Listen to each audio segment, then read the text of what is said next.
Organic chemistry is a, it's a world of chemistry, and it's a vast world of chemistry. Actually, we have so many different types of organic compounds over here.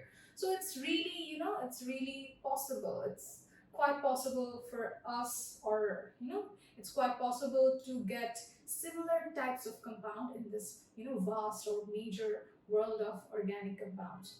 So you might find, compounds which have similar properties, similar physical properties, similar chemical properties, or maybe even similar structure as well. Okay, so what to do with these, with these compounds? So if the compounds are showing physical properties, similarities in physical properties or chemical properties, or other criteria or features, or characteristics, then these types of compounds can be put in a series. Okay, they can be, put in a jar together, so they can create a series. That means that they have similarities. Basing on those similarities, they can be put in a one place. And that's, if we can do that, then that type of, that pot, or that type of series can be called a homologous series, and the members of this series are called homologs. Okay, so what's so special about this series? Why do we need these series? These series actually help us to understand the compounds better, or remember or memorize them better, because it's entirely impossible for, for each and every it's entirely impossible for us humans to remember or memorize or learn, if characteristics of each and every compound that we find, because there's a vast, there's a vast or major, or what do I say, there's a like, it's like a sea of organic compounds, so it's entirely impossible for you to remember all those different compounds and their features and their boiling points, melting points, and their chemical properties, how do they react, how to prepare them. So in order to understand them, in order to memorize them, we need something that that's easy, that's convenient. That's why we make homologous series. So let's learn more about these homologous series. First of all, let's see the definition over here. The compound which have close similarities in their physical and chemical characteristics because of the same active radicals.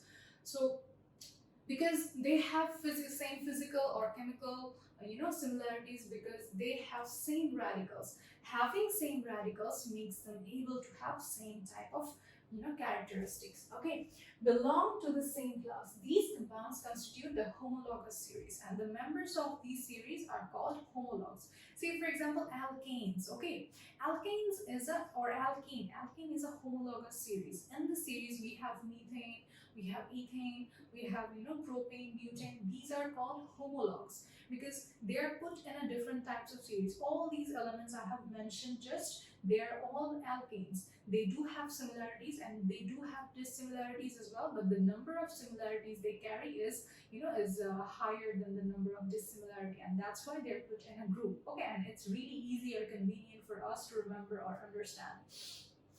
So each homologous series can be represented by a single formula. So creating a homologous series, or putting all the compounds, similar types of compounds in a homologous series, makes us, or gives us a general formula. We can, by with the help of that general formula, you can actually find the, the chemical formula of any compound possible in that homologous series. Okay, all the members of the given homologous series have the same functional group in their carbon gem. Just as I mentioned before, having the same functional group or having the same active radicals makes them, or enables them to have same types of characteristics. Okay, next on, the individual members of homologous series can be prepared by single method.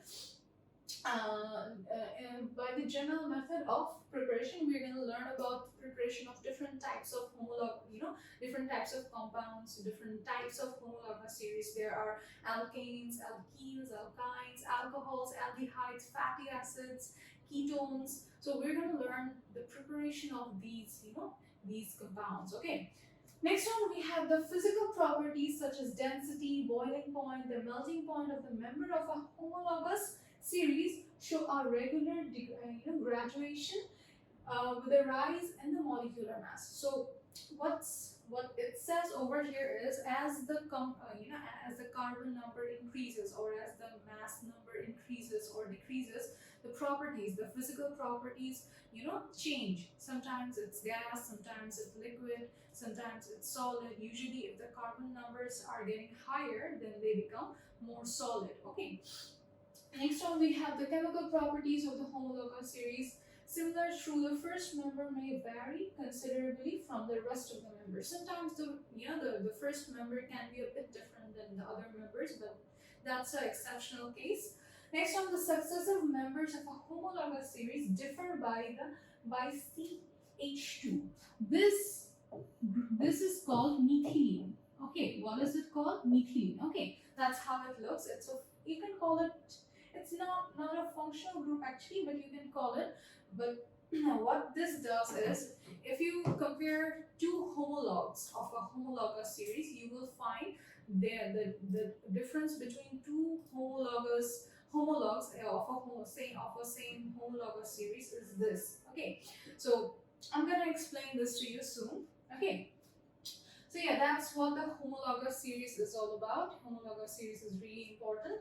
So let's let's learn about some homologous series. So first of all, we have alkanes.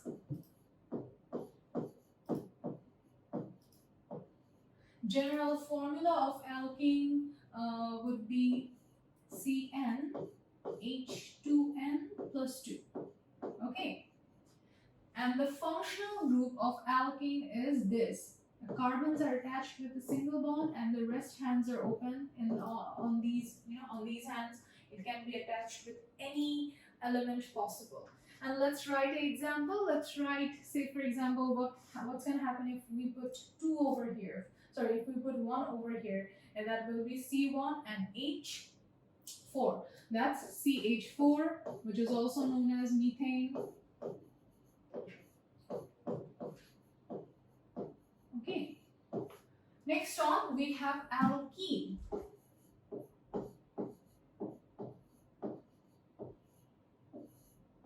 The general formula of alkene is H2n. Okay. And here, carbons are attached with 2 bonds, and both of these carbons have, spared 2 other hands, on which other elements can attach. Okay, so let's write an example. Say for example, C2H4. Okay, which is also known as ethene. Okay, so you're probably wondering, why am I calling this a methane? Why am I calling this a ethane? I'm going to explain soon. Okay, for now on, I'm just writing the homologous series. Next one, we have alkyne.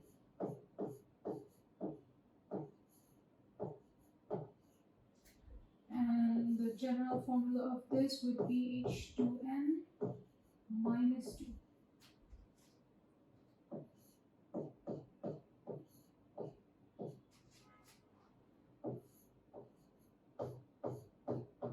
This is called acetylene or ethylene.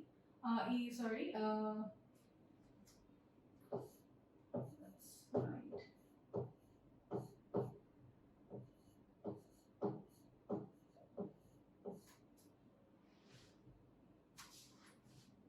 Next on, we have alcohol.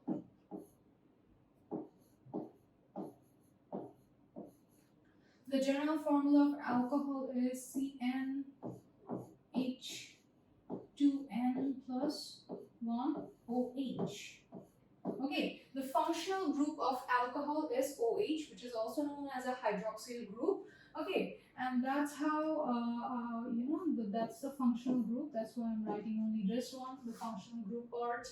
And let's write an example of alcohol. Say, for example, OH, methanol, or H5OH. This is ethanol. This is methanol. This is ethanol. Okay. Next on, we have aldehydes.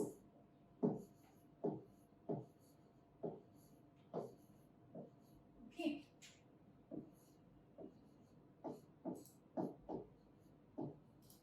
Plus 1.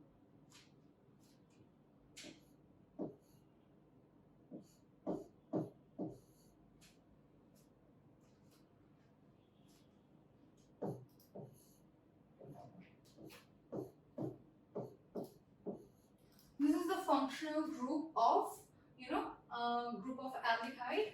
And let's write an example. Say for example, CH3 CHO. Okay, so this is called ethanol. Okay, next on we have fatty acid.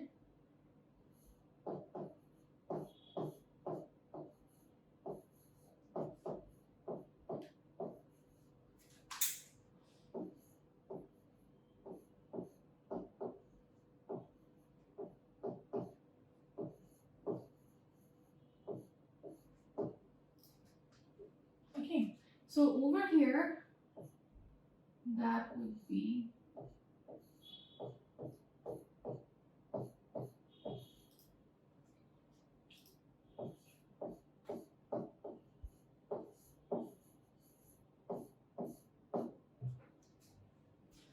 so yeah, that's basically these are the homologous series. This is their general formula, this is their functional group, and the examples are presented over here.